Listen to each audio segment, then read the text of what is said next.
professores, sou a tia Rose, psicopedagoga, contadora de história e escritora. Estou aqui para falar um pouco sobre a arte de contar história. E você é um contador de história? Se não é, comece hoje, comece contando história para seus filhos, para seus alunos, porque é muito bom e a gente aprende na prática. Ninguém nasce sendo um contador de história. Eu não nasci sendo uma contadora de história. Eu fui aprendendo e aprendo a cada dia. A cada dia eu aprendo algo novo. Como? Com quem eu aprendo? Eu aprendo lendo, na prática contando história, e aprendo quando eu ouço alguém contando história. É o momento que você viaja no mundo da imaginação. Afinal, quem não gosta de ouvir uma boa história? Quem não gosta de ouvir a história, uma história de animais?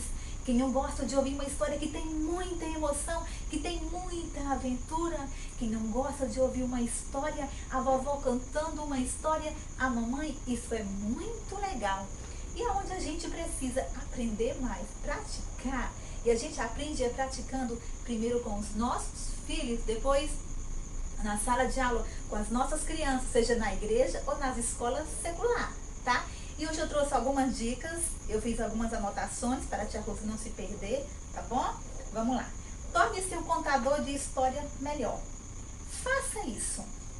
Antes de se reunir com as crianças, leia a história em voz alta, para você mesmo, para você sozinho. Você se tranca dentro do quarto, eu faço muito isso.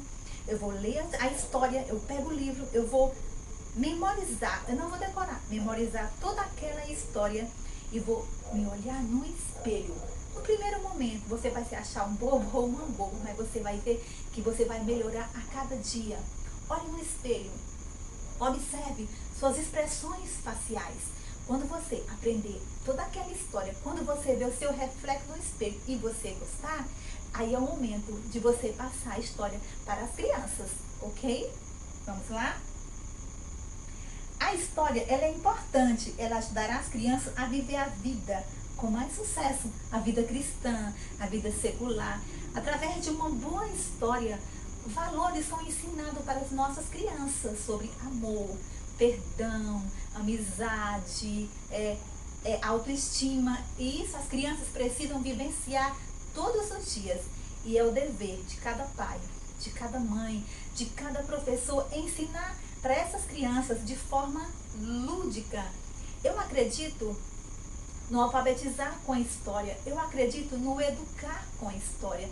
Porque uma criança quando está com dificuldade na leitura, se você levar para essa criança uma boa história, uma história que não seja longa, de palavras simples, de linguagem simples, a criança vai amar e a criança vai se interessar pelaquela história e ela vai começar a escrever o nome de personagens. E eu trago uma dica para as crianças menores, criança jardim de infância, criança maternal 1, maternal 2, o bom é você contar histórias curtas, história que fale de animais, por exemplo. Era uma vez um gatinho, miau. Era uma vez um cachorrinho, au, au. Era uma vez um leão. Aí você faz aquele barulho, porque as crianças precisam ver tua expressão facial, tá? Quando a história falar de tristeza, você demonstra tristeza. Quando falar de choro, você mostra que está chorando. Quando falar de alegria, mostra a sua expressão feliz. Quando falar de surpresa, por exemplo, você, numa caixinha na história, e Maria recebeu um lindo presente.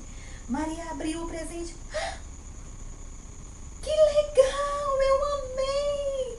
As crianças vão entender que neste momento o personagem da história ficou surpreso ao receber um presente, porque não há interesse para a criança em ver você contando uma história e no momento você só falar assim, e Maria recebeu o presente e ficou feliz. Não, use expressão facial.